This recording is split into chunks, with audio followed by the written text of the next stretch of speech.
this has been a torturous journey for 22 years, and it's finally over, and that's a huge relief. But I also want to say it's been a horrendous hurricane for my whole family, and I hope now we have an opportunity for some healing and reconciliation.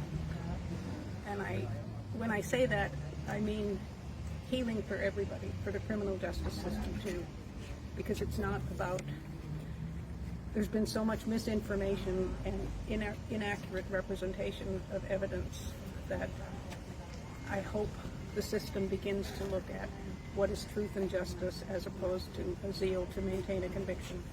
What went through your mind when the judge today granted the prosecution's motion to dismiss the charges? What went through your mind right at that moment? It's still going through my mind. It continues. It just is overwhelming to realize that now I can determine my own future. It's something I've prayed for and hoped for. Do you feel vindicated, relieved? I don't think there's any vindication when you've lost 20 years. I'm so grateful to the team that I wouldn't be here at all without them. And there's so many other people inside. I'm not saying everybody's absolutely falsely convicted, but there are many people that should not be in prison. And the one thing that I will say is I've learned so much about what's wrong with the criminal justice system and what's wrong with the prison system. And we're not helping society by following this path. What's next for you? In the next week, I'm going to go visit my daughter in Florida and hug them. And, I do a lot of advocacy work, and it's more important than ever for me, and I'm going to continue with that. Great. Anything else you want to say or add that we're not asking you? Just how wonderful this team is, and everybody donate to Loyola Project to the Innocent. And Mike Cavalusi. I do have just one last question. Did it feel like for a while when you were thinking, gosh, this day is never going to come? I always knew, I always believed from the very beginning that at some point the truth would come out and I would be exonerated. I never for a moment thought it would take 22 years. But I'm glad it's here now. I have a question for your attorneys. So what do you think was the final stumbling block here for the prosecution? Was it this testimony by Stephen Toth, the mate investigation, or what do you think it was? I think it was a lot of different pieces of evidence. We laid it out for this DA's office over a year ago, that this is exactly what the evidence was going to show. And we laid it out witness by witness, forensic evidence by forensic evidence. We said evidence was poorly handled, there was misconduct, there was incompetence, the investigation was incomplete, they never followed up on suspects who we believe should have been investigated. And so for us, it was very, very frustrating to sit here for the last year and watch witness after witness take the stand and say exactly what we told them was they were going to testify to a year ago. So while we're really happy that they have finally reached this decision to dismiss this case, we are disappointed that they are asking for it to be dismissed without prejudice. So this is sort of hanging over her head as though she could someday face murder charges again. It's very disappointing that they have not investigated, even to this day, other suspects and other leads that we have drawn to their attention to over and over again. So to me, the idea that the criminal justice system worked is laughable. They should have been investigating this case from the beginning, and especially after 2020, when we brought forward DNA evidence on the fingernails, on the rope, evidence that excluded Jane Dorotik, which they refused to acknowledge even once in the entire year-long preliminary hearing that we just sat through. It's as if that DNA evidence was never discovered and didn't exist. So I think it's a little disingenuous now for them to come and say, oh, well, we just couldn't quite make the case work right now, but we might be back.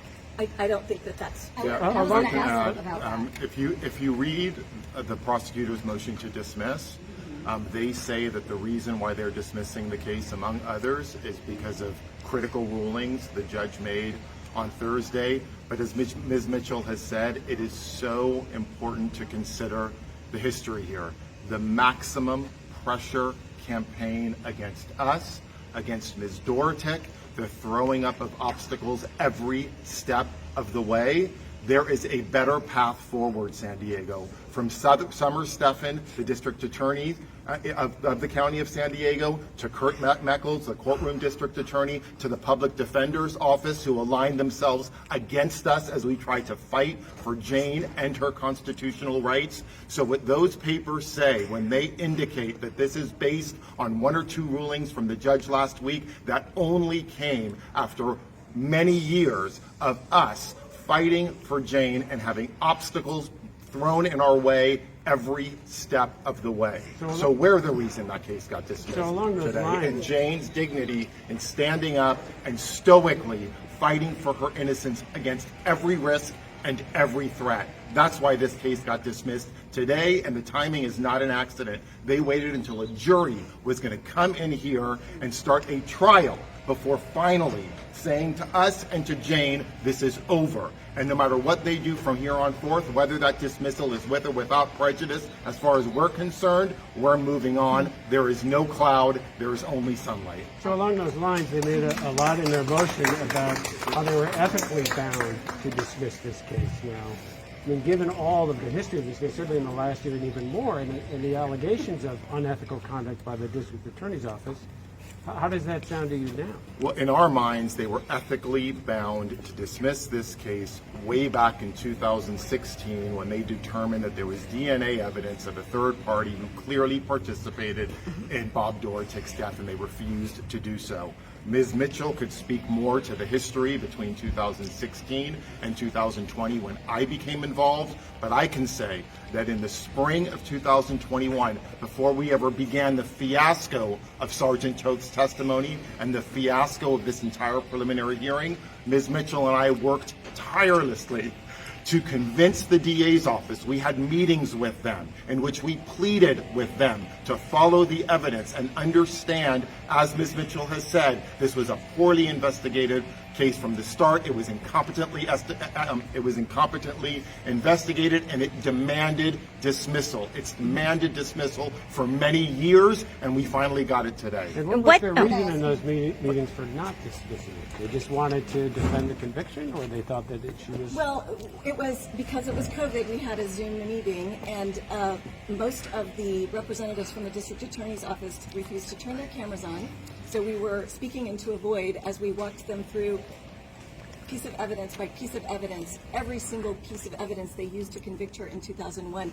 And so they didn't really give us a fulsome explanation as to why they still stood by that evidence. As we saw during the preliminary hearing, they just kept putting witness after witness up. Law enforcement witnesses, they don't remember anything. They didn't write anything down. If it was exculpatory or pointed to someone other than Jane, they buried it. So they do have a lot of explaining to do. They didn't, unfortunately, explain it to us. At the time, they just said, we're going forward. We're going to keep pursuing this retrial of Ms. Dorotik. Now, skeptics might say, perhaps they were hoping she would plead guilty, which is a strategy we often see. And I just want to echo what Mr. Cavalluzzi said. Jane was steadfast in her fortitude of refusing to plead guilty to something she did not do.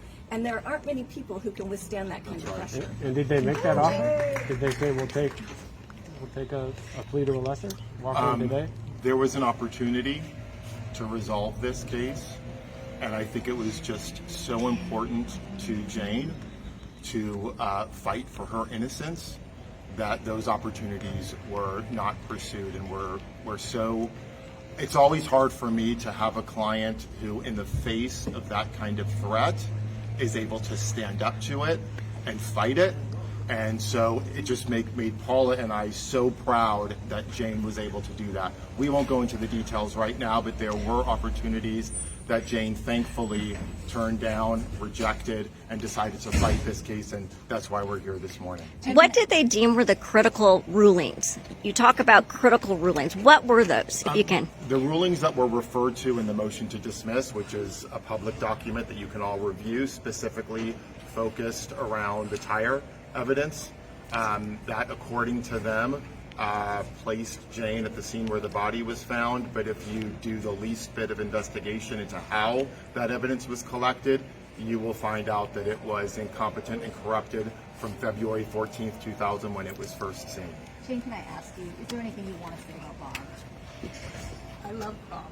I love him still. And I will simply say, to accept any kind of a plea bargain would have been a betrayal to me, to my family, to the community, and a betrayal to the criminal justice system. Because this is why these things continue, because people cave. And there's many times I've wanted to cave, but it's not right. Does it worry you to think his killer is still out there? It worries me to think that the criminal justice system is so zealous about maintaining a conviction. That's what worries me much more than anything else. Can you take us briefly through? Thank you, Jane. That was beautiful. Can you take us through briefly when you found out about that they were going to dismiss the case? Can you walk us through those moments? So again, this all came together at the very last moments as we were preparing to start jury selection this morning. So we got an email at 5:10 p.m. on Friday night telling us that the district attorney's office was going to dismiss the charges against Jane. I will say that the very start of that email, and I'll read just the very beginning. Who is it from? It's from Kurt Meckles, and it starts with "Stand down, Team Innocent." And I just have these words for Mr. Meckles. Team Innocent does not stand down. We stand up, we fight back, and we get justice. Please join us in that, San Diego, because in this battle, we will not stop fighting. We will not stop fighting for fairness, equity, and justice, and we will always be ready. And for anyone who stands in our way, you better be ready too. Yeah.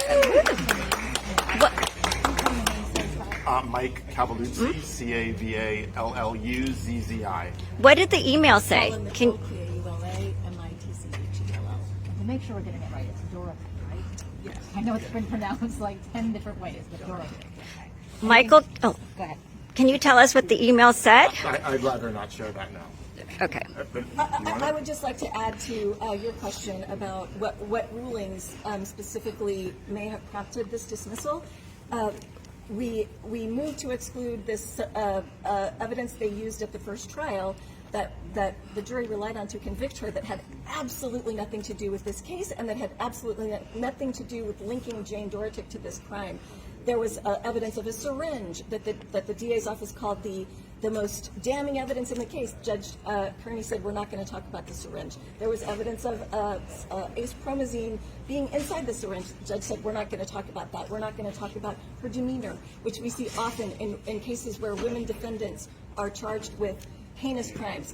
Well, she didn't respond appropriately. She should have cried differently. She should have cried more. No demeanor evidence was coming in. The evidence of marital discord, which they relied on at the first trial, was a complete sham. And Judge Kearney said, we're not going to go there again. So it was sort of death by 1,000 cuts with each of these items of evidence that we said it really can't be used again. The judge agreed with us. And then very importantly is the bloodstain pattern analysis that was done by a criminalist who was not competent. The DA's office admitted he was not competent, and he was taken into their bedroom through the back door and told, this is where this crime happened. And he said, oh, okay. And so then he set about trying to come up with a theory of how this crime might have occurred. He put it in a report he called a crime scene reconstruction, and it was presented to the jury. It was presented at her first preliminary hearing. And he misrepresented the evidence, and we have completely dismantled that entire bloodstain pattern report. Their second bloodstain pattern expert they tried to bring did not hold up so well. And last week they brought a third bloodstain pattern expert who also didn't hold up so well. So with respect to the tires, we knocked that out. With respect to the bloodstain pattern evidence, we knocked that out. And pretty much every other piece of evidence that they were planning to rely on, again, at this trial, which got her convicted wrongfully the first time in 2000. And it was, the charges were dismissed with or without prejudice? I wasn't in court. they were dismissed technically without prejudice, but I think with a very strong statement from the judge that if they try to refile this case, he believes that it's over. Yeah. So we don't anticipate any future prosecution. But we still wish, as criminal defense attorneys who want to be prepared for everything, we do still wish that this case would have been dismissed with prejudice. But again, as far as we're concerned, it's bright skies ahead for us. And forgive me And for for having to Jane. ask you this, Jane, but do you mind if I ask how old you are? I'm 75. 75. I was going to say last. I thought it was 75. Sure, got it. Okay. Thank you so much. So do you plan to stay in San Diego, or are you going to move down to Florida? Or? I plan to continue the work that I'm doing here in LA and visit an awful lot in Florida. And just so Jane gets full credit, she is a tireless advocate for criminal justice reform. This whole experience has changed her life, and she turned lemons into lemonade and said, yeah. I am going to make a difference. I am going to make a change. I'm going to do everything I can to make this system better. One last question, and I know you don't want to elaborate on it, but you were talking about the fact that there was an opportunity to maybe take a plea at some point. Was it a situation where it was like, you know, you're going to get credit for 20 years served, that just plead guilty and you'll get out of jail kind of thing? It was an opportunity. And how long ago did it happen? It was an opportunity that a lot of criminal defendants would not have had the fortitude to turn down, and I would understand why they wouldn't. This is a really scary process to go through, in which the power exists almost entirely on one side, and for one side there is no accountability. And so I understand when clients are not able to withstand that kind of an assault on their freedom and their constitutional rights, and they choose to accept those offers. I have all respect for them, but it really was Jane's fortitude and her steadfast dedication, and Paula's steadfast dedication, and every member of this team who stood behind Jane, that we were able to continue to have this fight. I don't want to say any more about it or when it was made. I can only say that it was made in such a way that people with less strength and dedication may have found themselves in a corner with no other option but to accept that offer. We, on behalf of Jane, and Jane especially, decided we did need to fight more, that we did need to bring complete and total justice for Jane, and we accomplished that this morning. Well, thank you guys so much for taking the time. I appreciate it. Thank you. Thank you for hearing.